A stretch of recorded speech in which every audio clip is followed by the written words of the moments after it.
अगर आपको 2026 में जापान नहीं आना तो ये वीडियो तुरंत स्किप कर दीजिए, क्योंकि इस वीडियो में मैं बताने जा रही हूँ वो सारे तरीके जिससे आप चाहे आईटी फील्ड में हो चाहे नॉन आईटी फील्ड में आप जापान आ सकते हैं। तो कैसे हैं आप लोग? जैसा कि आप लोग मुझे देख सकते हैं, यहाँ पे ठंड बहुत ज़्यादा है, टेम्परेचर ऑलमोस्ट माइनस में ही रहता है।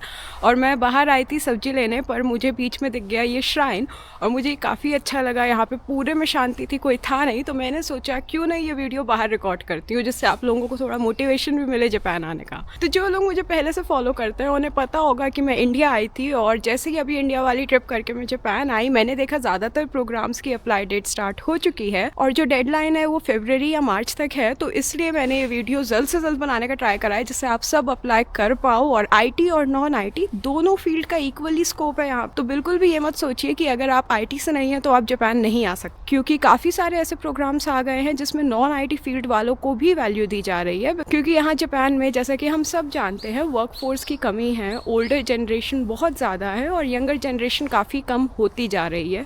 जो रेशियो है वो काफ़ी डिस्टर्ब है। तो ये लोग बाहर से एम्प्लॉयज़ ला रहे हैं यहाँ पर काम करने के लिए। तो कैसे अप्लाई करना है, क्या है पूरा प्रोसेस, वो सब मैं आपको बताऊँगी इस वीडियो। तो मैं जल्दी से आपको दिखाती हूँ मेरे घर के पास वाला श्राइन, जो मैंने भी आज ही देखा, क्योंकि मैं रास्ते से जा रही थी, मुझे ये देखा तो मैं यहाँ पर रुक गई वीडियो रिकॉर्ड करने के लिए। ये देखिए, तो ये देखिए, ये है वो श्राइन और ये अभी बंद है। ये सुबह के टाइम में खुलता है मोस्टली।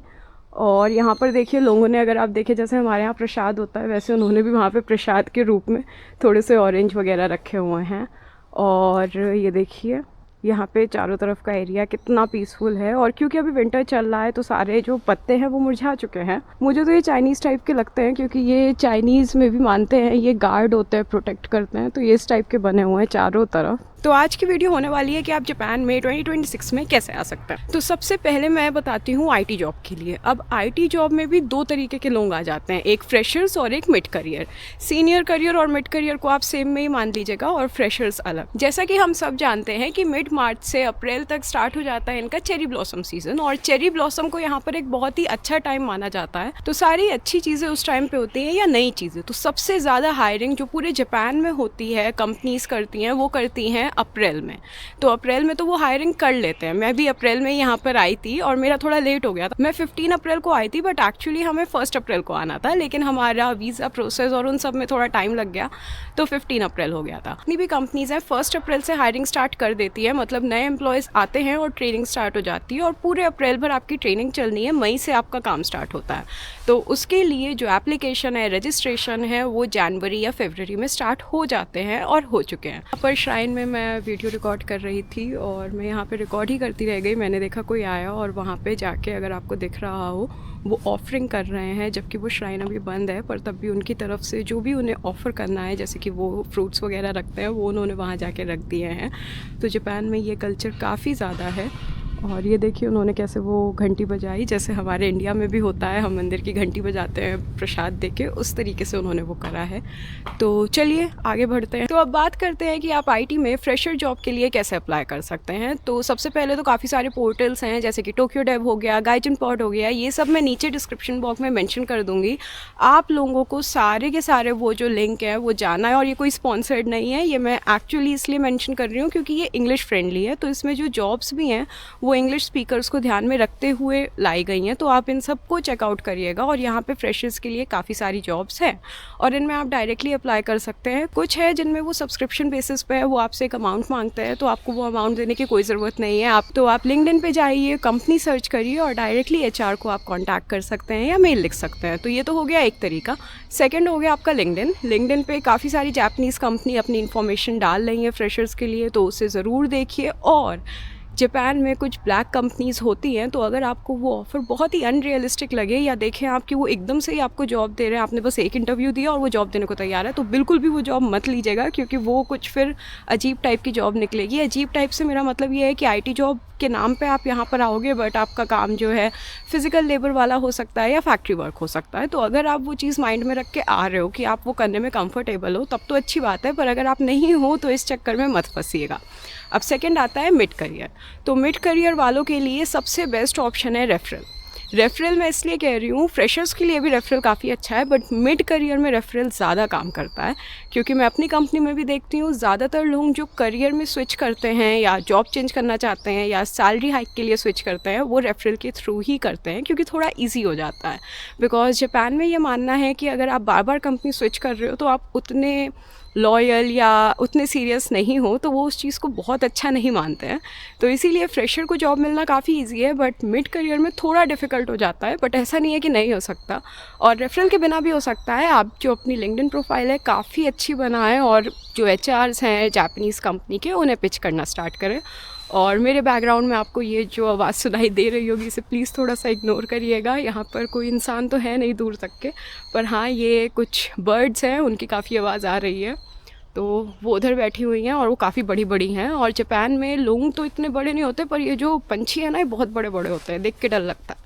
पर खैर, अब मैं आपको बताती हूँ जापान में हायर होने के दो बहुत ही स्ट्रेट फॉरवर्ड तरीके, और ये मिड करियर और फ्रेशर्स दोनों के लिए सेम है। अभी मैं आईटी की ही बात कर रही हूँ। तो देखिए, सबसे पहला तरीका, अगर आपको आईटी जॉब चाहिए जापान में, चाहे आप फ्रेशर हो चाहे मिड करियर, आपकी आईटी स्किल्स बहुत अच्छी हो, आपने प्रोजेक्ट करे हों, अगर आप मिड करियर में कर रहे हो, आपका एक्सपीरियंस अच्छा हो और टेक्निकल स्किल आपकी बहुत ही अच्छी हो, लेकिन आपको जापानीज़ नहीं आती है, या तो बिल्कुल भी नहीं आती, या बहुत ही हल्की फुल्की आती है, तो आपका हो जाएगा। सेकंड तरीका ये है कि आपकी आईटी स्किल उतनी अच्छी नहीं है, एज अ फ्रेशर या एज अ मिड करियर भी आपको टेक्निकल स्किल उतनी अच्छी नहीं आती है, पर आपकी जापानीज़ बहुत अच्छी है। फॉर एग्जांपल, आपने N2 पास कर लिया है और आपका काइवा, एक बार को आपने N3 भी पास करा है, पर आपका काइवा अच्छा है ना, तो आपके चांसेस बढ़ जाते हैं। पर अगर आपने N2 या N1 भी कर लिया और काइवा नहीं है, तो कोई चांस नहीं है। तो अपने काइवा पे बहुत ज़्यादा ध्यान दीजिए।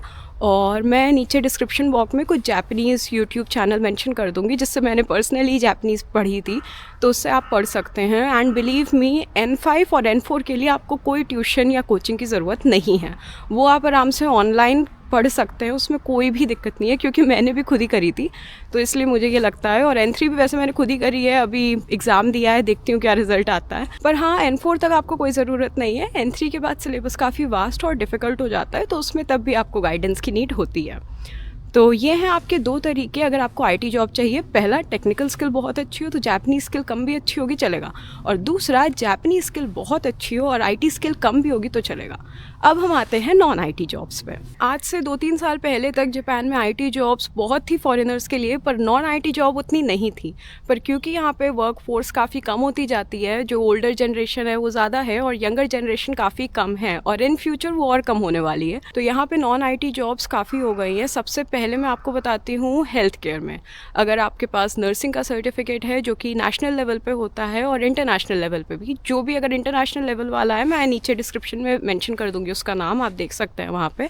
तो अगर आपके पास वो है तो आपके काफ़ी सारे वेज खुल जाते हैं यहाँ आने के। प्लस नॉन आईटी जॉब में आप ट्राई करिए कि आपकी जापानीज़ अच्छी हो, क्योंकि नॉन आईटी जॉब का मतलब ही यही है कि आपको लोगों से इंटरेक्ट करना पड़ेगा।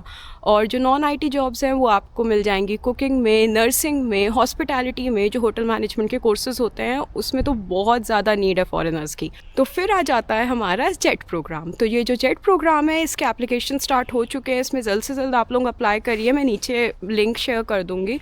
और इस प्रोग्राम में भी अगर आपको जापानीज़ आती है वो एक प्लस है, क्योंकि जब आप यहाँ पर आओगे तो आप इंग्लिश पढ़ाओगे, पर बच्चों से और बाकी टीचर्स से या बच्चों के पेरेंट्स से तो आप जापानीज़ में ही बात करोगे ना, तो जापानीज़ आना ज़रूरी हो जाता है कहीं ना कहीं। पर कुछ प्रोग्राम्स ऐसे हैं जिनमें आपको जापानीज़ नहीं आती तो भी चलेगा, यहाँ पर आके सीखनी पड़ेगी।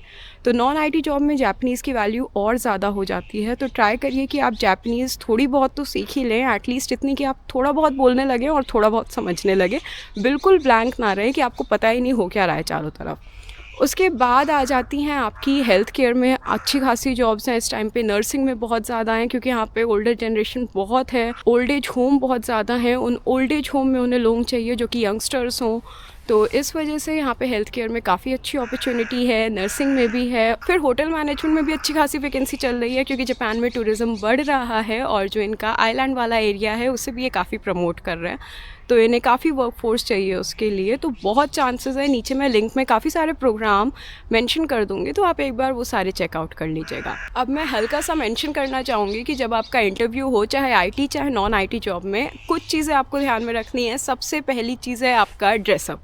आपको फुली फॉर्मल में रहना है, वैसे नहीं जैसे हम इंडिया में तैयार होकर कैजुअली इंटरव्यू देने चले जाते हैं, उस तरीके से बिल्कुल भी नहीं। प्रॉपर आप ऊपर से लेके नीचे तक वेल ग्रूम्ड होने चाहिए, आपके चाहे नेल्स हो, हेयर हो, सारी चीज़ें एकदम परफेक्ट होनी चाहिए। सेकेंडली ये नहीं कि आप जाओ जाके बाकी लोग खड़े हुए हैं और जाके बैठ जाओ, आपको बहुत प्रॉपरली ये दिखाना है कि आप फ्रेशर हो या जूनियर हो या मिड करियर कोई भी हो, जो आपके साथ वहाँ पर है वो आपका इंटरव्यू लेने आया है तो वो आपके सीनियर ही होंगे जो इंटरव्यू लेने आए, तो आपको बहुत पोलाइटली रिस्पेक्टफुली उनके साथ रहना है, बिकॉज जापान में बिहेवियर बहुत ज़्यादा मैटर करता है। यहाँ पर बिहेवियर के पॉइंट्स होते हैं इंटरव्यू में, और अगर आपका बिहेवियर नहीं अच्छा लगा तो आपकी कितनी भी और स्किल्स अच्छी हों वो लोग ध्यान भी नहीं देंगे क्या है। तो आपको ये चीज़ का बहुत ध्यान रखना है और ट्राई करिए कि आप जापानीज़ सीख लें, क्योंकि चाहे आप किसी भी जॉब के लिए आएँ, सर्वाइवल के लिए आपको जापानीज़ लगेगी। फॉर एग्जांपल आप कहीं पे सब्ज़ी खरीदने जाओ, किसी से बात करना चाहो, उन सब चीज़ों में जापानीज़ की नीड है। तो मुझे बताइएगा अगर आपको जापानीज़ लैंग्वेज पे कोई वीडियो चाहिए हो तो मैं वो भी बनाने का सोच रही हूँ। कमेंट्स में बताइएगा आपको ये वीडियो कैसी लगी। मिलते हैं अगली वीडियो में। Thank you for watching, bye bye.